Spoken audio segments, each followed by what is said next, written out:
दर्शकों, देखा आपने, इधर पाकिस्तान के जासूस पकड़े जा रहे हैं, उधर सिंधु जल संधि पर मेरे पास बड़ी खबर है। सिंधु जल संधि स्थगित होने से पाकिस्तान गिड़गिड़ा रहा है बार बार। सिंधु जल संधि को लेकर भारत के सामने पाकिस्तान हाथ फैला रहा है, दुनिया के सामने तो फैला ही रहा है। भारत से अपने फैसले पर कह रहा है कि आप पुनर्विचार करें। अरे जब आतंकियों को तुम भेजते हो तब तुम्हें समझ नहीं आता, अब कह रहे हो पुनर्विचार करें। पीएम ने साफ कर दिया है कि हम खून और पानी एक साथ नहीं बहने देंगे।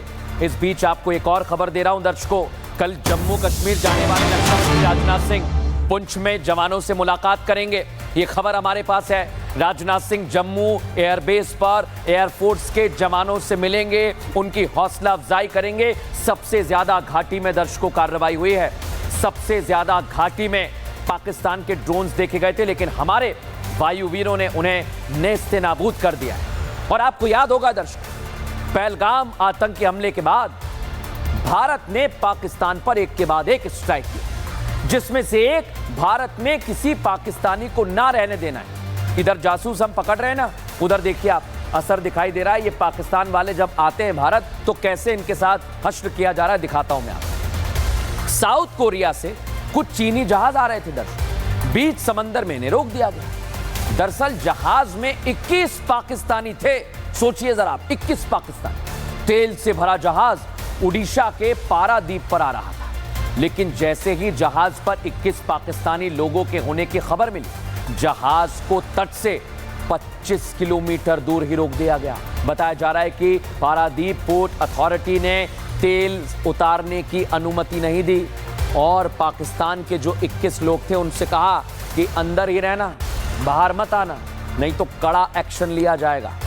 क्यों इस तरह की खबरें हैं दर्शकों? क्यों इस तरह से पाकिस्तानियों को रोका जा रहा है? क्योंकि ये पाकिस्तान आतंक परस्त है और आज इसने फिर सबूत दे दिया है। पाकिस्तान, अब हमारे पास जानकारी है, आतंकियों को मुआवजा दे रहा है। आप सोचिए दर्शकों, हम आतंकियों को खत्म कर रहे हैं, आतंकियों को जड़ से मिटाने का हमने संकल्प लिया है और ये आतंकियों को पैसा दे रहा है।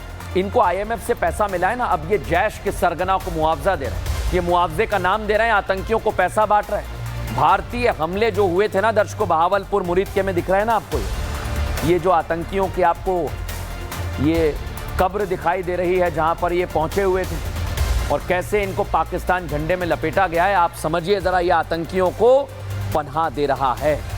लेकिन आज आपको एक और खबर दे रहा हूं दर्शकों में, भारत के ऑपरेशन सिंदूर के दौरान मारे गए ग्लोबल टेररिस्ट मसूद अजहर को पाकिस्तान सरकार करोड़ों रुपए दे रही है। सोचिए जरा आप, मुआवजा दे रही है। यह मुआवजा उसे भारतीय सेना की तरफ से पाकिस्तान और पीओके में आतंकी ठिकानों पर बड़ी कार्रवाई में जो पूरा परिवार इनका मर गया ना, उसके बाद मिल सकता है। आप सोचिए जरा। और यही तस्वीर बता रही है कि पाकिस्तान आतंक परस्त है।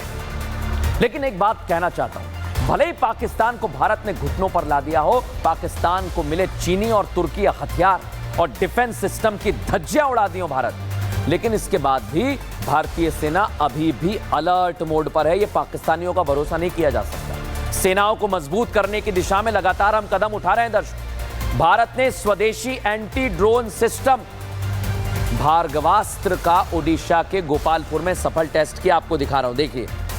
टेस्ट में इसने सभी उद्देश्यों को, अपने लक्ष्यों को साधा है। Solar defence and aerospace limited का यह पूरा डिजाइन है और इसे विकसित किया गया है। यह ड्रोन प्रणाली जब लगेगी तो जो तुर्की के ड्रोन है ना, स्वार्म ड्रोन, जिसे हमने नेस्तनाबूद कर दिया, उन्हें यह गिराने में सक्षम है। अब यह कितना ताकतवर है, क्योंकि जैसे ही आप इसका नाम सुनते हैं दर्शक, इसका कनेक्शन हिंदू ग्रंथों से निकलता है। लेकिन इसके पीछे की वजह क्या है, आइए मैं बताता हूं। महाभारत का है भार्गवास्त्र। भार्गवास्त्र का जिक्र महाभारत में मिलता है और महाभारत में कई विनाशक शस्त्रों का भी जिक्र है। महाभारत में भार्गवास्त्र नाम का एक अस्त्र भी था। महर्षि भार्गव परशुराम ने भार्गवास्त्र नाम रखा था। इसी के चलते micro missile based counter drone system विकसित किया है, जो ऐसे कहीं से भी ड्रोन आएंगे उन्हें नेस्तनाबूद कर देगा। लेकिन एक बड़ी बात दर्शकों, भार्गवास्त्र भारतीय रक्षा क्षेत्र में मील का पत्थर साबित होगा, क्योंकि यह सिस्टम एक साथ दुश्मनों की तरफ से दागे गए ड्रोन को झुंड में तबाह करता है और यह पूरी ताकत रखता है दर्शकों। कैसे यह काम करता है, आइए जरा मैं आपको बताता हूं। भार्गवास्त्र एक विनाशक शस्त्र। Bhargavastra micro missile based defence system से बनाया गया है। ड्रोन अटैक से निपटने के लिए डिजाइन किया गया है। भार्गवास्त्र दुश्मनों के ड्रोन को झुंडों में तबाह करता है। 6 किलोमीटर या उससे ज्यादा की दूरी से पता लगाने में सक्षम है। अनमैन्ड एरियल व्हीकल्स के खतरों का मुकाबला भी ये कर सकता है और 2.5 किलोमीटर तक की दूरी पर आने वाले ड्रोन को नष्ट करने की क्षमता है। भार्गवास्त्र अलग अलग इलाकों में तैनाती करने के लिए तैयार है और डिजाइन किया गया है। यानी अब भारत पूरी तरह से दर्शकों अपने डिफेंस को और मजबूत कर रहा है। इस समय एक और बड़ी खबर है मेरे पास।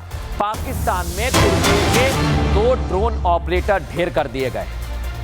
ये खबर आई है, भारत के जब हमले हो रहे थे ना दर्शकों, तुर्की के 2 ड्रोन ऑपरेटर वहां पर गए थे और इन्हें भी मारा गया है।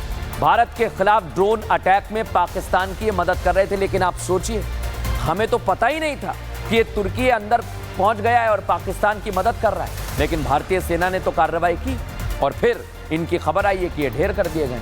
अब भारत ने फैसला लिया कि खून, पानी और ट्रेड एक साथ नहीं हो सकता है, ना तो दुश्मन के साथ और ना दुश्मन के दोस्त के साथ। इसलिए दर्शकों, भारत ने दुश्मन के दोस्त जो बन रहे हैं, जो हमसे दगाबाजी कर रहे हैं, उन पर स्ट्राइक का फैसला कर लिया है। भारत पाकिस्तान हमले के बीच तुर्की और अजरबैजान खुलकर अपना चेहरा दिखा चुके हैं कि ये दगाबाज हैं, गद्दार हैं।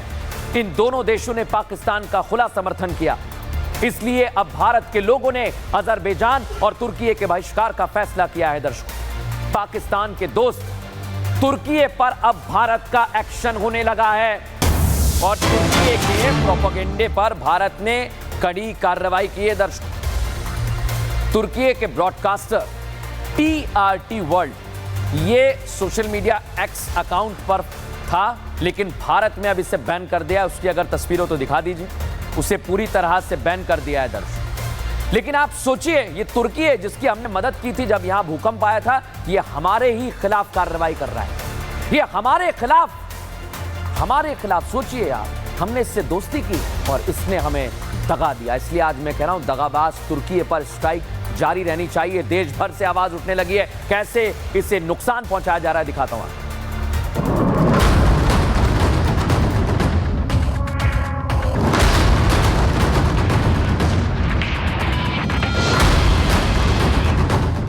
भारत में आतंकवाद फैलाने वाले आतंकिस्तान का साथ देने पर अब भारत में दुश्मन देश के दोस्तों पर ट्रेड स्ट्राइक होने लगी है। असर ऐसा होगा कि पाकिस्तान का साथ देने वाला अजरबैजान बेजान होने वाला है। मुसीबत के वक्त भारत ने जिस तरह मदद की थी, उस दोस्ती को भूलकर तुर्की ने पाकिस्तान को अपने ड्रोन मुहैया करा दिए। तनाव के बीच भारत का साथ देने की बजाय पाकिस्तान के पाले में खड़ा हो गया और अब उसे इसकी बड़ी कीमत चुकानी पड़ेगी।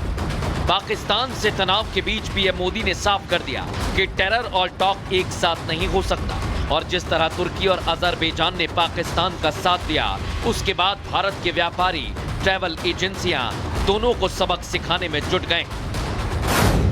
तुर्की का सेब बॉयकॉट कर दिया गया है।